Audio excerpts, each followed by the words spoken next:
Sangko yun sa langit ato ang pasalamat aning social media guys. Ako pasalamat ako, pasalamat kay ko kaigda ko kasi wala pa ko na monetize. Daghan na kay tao nga tabangan ani. Nausab na ilang kahimtang karon. Katong nagsugod na atong kwat.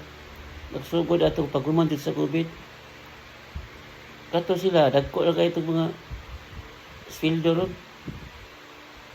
Ya, nanabang po sila sa mga taong dili active sa content creator. Nanabang po sila sa tao nga nanginahanglan og tabang.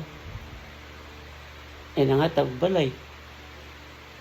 Ay nangatag panginabuhi diha. Sampol anang mga dapit sa dagat, nangatag sila og pambot. Pambot, mga isa diha. Ay nangatag para eskwela. So ako, nagpasalamat ani. Huwag katong dili kay dako sa kung manabang lang sila tanan, mo share sila sa ilang income. Katong nanginahanglan yung tabang. Maayon dagan sa Pilipinas. Dili na kayo daghan ang tabangonon. Karon kita na ni mga daghan po ng yasinsos kinabuhi. Tagko na kay mga balay. Wapo na kay masakyanan. Pero at least nanabang po sila. Ni-share po sila sa ilang income. Silang kita. Di makita man nato. Makita man nato diya. Nanghatag mga balay, nanghatag mga panginabuhian sa mga nagkalisod nga tao diya. Kan man. So kung kato yung tanan yung manabang apasan papuha sa Pilipinas.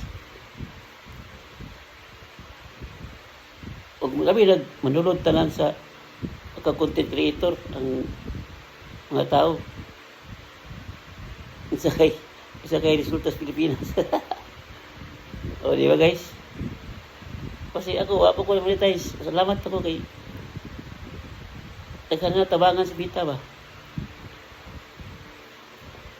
Kasi dahil pohon. Katabang punta.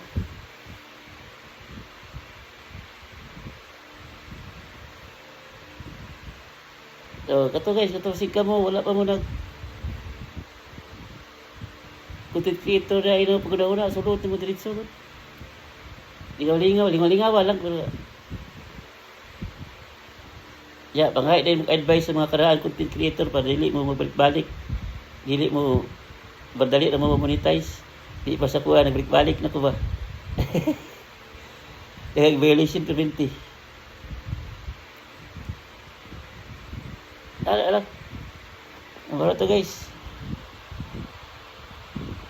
Good luck lang sa tanan mga content creator.